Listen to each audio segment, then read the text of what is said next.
So these slides here show you the lower respiratory tract, also called the bronchial tree. And you can see here you have a trachea, which is also known windpipe, and is a respiratory pathway that funnels the air towards the lung. The trachea is a flexible tube. Its walls are surrounded by this hyaline cartilage in the form of C-shaped rings that keep the trachea open and rigid. The trachea, as we will see a bit later, is lined by typical respiratory epithelium called ciliated pseudostratified columnar epithelium, and beneath the lamina propria there are numerous glands that produce mucus and watery solutions. The lungs are separated in two. There is the left with two lobes and the right with three lobes. The bronchial tree here starts in the mediastinum, and the trachea here separate into two bronchi, two primary bronchi, in an anatomical site that is called the carina.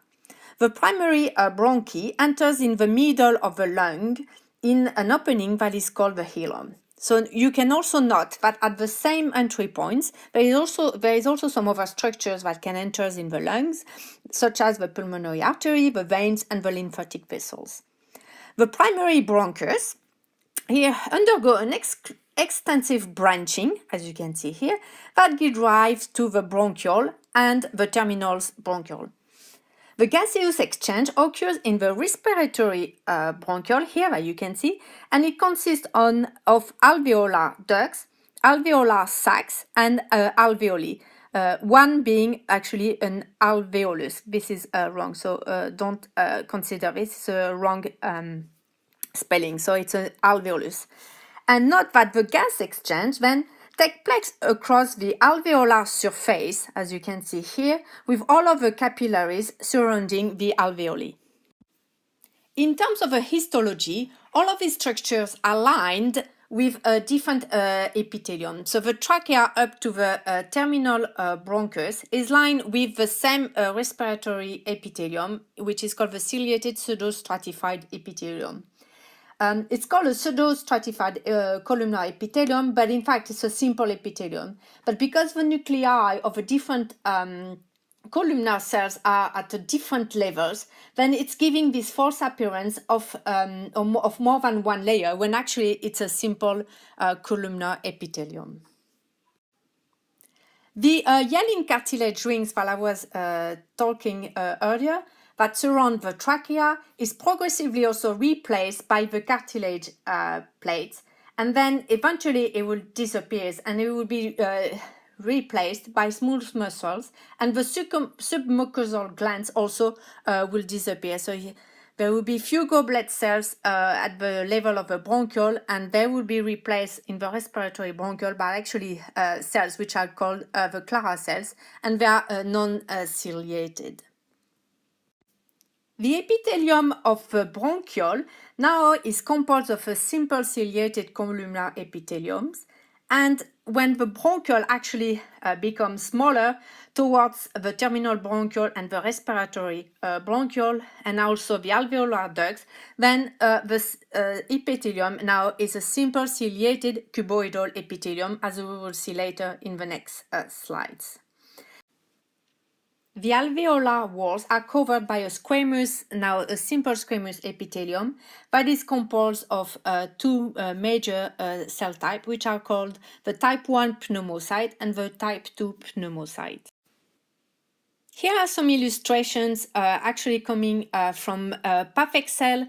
So you can go back to perfect cell and look in your own time for case H0001. And you can see here you have this big bronchiole here, and at a lower power. And if we were going for medium power, we'll see what we were describing earlier, this simple columnar ciliated epithelium. So you can see here the cilia with the in pink the membrane, and you can see here the tall columnar cells. Here again, for the same case, if we were looking for a smaller bronchiole, then we will see this simple ciliated cuboidal epithelium. So note here that now the cells, they don't really look like tall columnar like for the previous slides, but they look more like cuboidal. And again, you can see a bit the cilia and the membrane. So now we are done to the alveolar sac and the alveoli. And as I said previously on the first slide, the gaseous exchange now occurs in the respiratory bronchioles that consist of the alveolar ducts, the alveolar sacs, and the alveoli. As you can see on these images, the alveoli have this appearance of a honeycomb. The alveolar wall now consists of three tissue components: the surface epithelium, which is mostly a squamous cells, the supporting tissue, and the blood vessels. You can see here some blood vessels, or here the capillaries. The epithelium is actually composed of 95% of extremely thin, you can see here, extremely thin and elongated epithelial cells, which are called epithelium type 1 or pneumocyte type 1. And scattered alongside, you can see this epithelium type 2, which is in the form of cuboidal cells, and they represent 5% of the epithelium type 2, or also called the pneumocyte type 2. This pneumocyte type 2 can also divide, and they can differentiate to give rise to this epithelium type 1. They can also produce surfactants composed mainly of phospholipids and proteins. So this is a semi-thin section of resin section stained with toluidine blue, taken at a high power. And you can see again this long pneumocyte type 1 here, which are squamous cells. And you can see here the cuboidal pneumocyte type 2.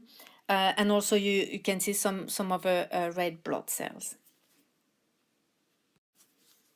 That's it for today. Thank you.